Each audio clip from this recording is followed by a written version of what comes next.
Graeme, there's one change to your team tonight with Andy Halliday coming in at left back. How does that affect your team? He's just one change. Andy's going to come and play left back. Declan felt a little discomfort in his groin yesterday, so precautionary, we're taking him out of the lineup, and we're just going to assess him later on. But Andy's going to come straight in for a straight swap, and we continue on. Yeah, it's a shame obviously that Declan is out tonight, but how does bringing Andy in, how does that impact your team? Well, it gives us the same balance. We don't have to put a right-footed guy at left back, so he's played there before. He did particularly well, I thought, at Partick. We had a little chat to him about his positioning and understanding what we try and do and his passing lines, but he's an established performer at this level. He can handle it, and I'm confident that he can go and have a positive impact on the team, which is all I challenge the players to do every game. What do you hope to see from your team tonight? Bravery, dealing with the conditions, dealing with our opponents, accepting the challenge, and then going and taking the game to them.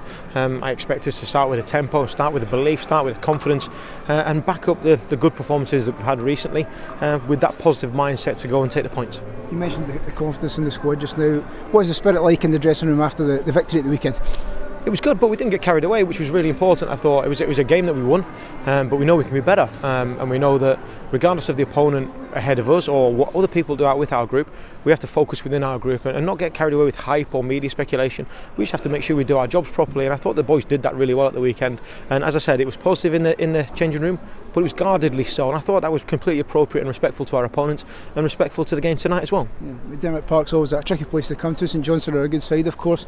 Conditions aren't great, but it's just a matter of your team being professional, as you say. You deal with it. You've got to come in here and take the points. Do what we do. Deal with the conditions, deal with the challenge, and embrace it. And this is the time that we find a lot out about our players, because at Ibrox is a different challenge. You have to be brave to go and get on the ball because there's 50,000 people desperate for you to do well and expecting you to do well.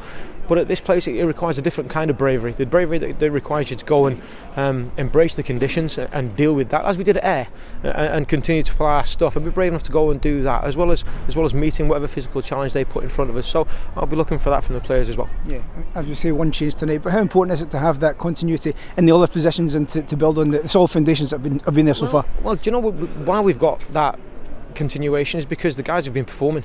If they're not performing, I've got a really, really good squad in there, desperate to play. I've got people that are no doubt disappointed, but what they're managing to do really positively is bring good energy to the group and really push that group on and make sure that we're at our top level. And if we're not, then they know they'll be called upon to change things and make us better. And the guys who are starting know that they have established performers like Bruno and Kenny right behind them, desperate to get on the pitch.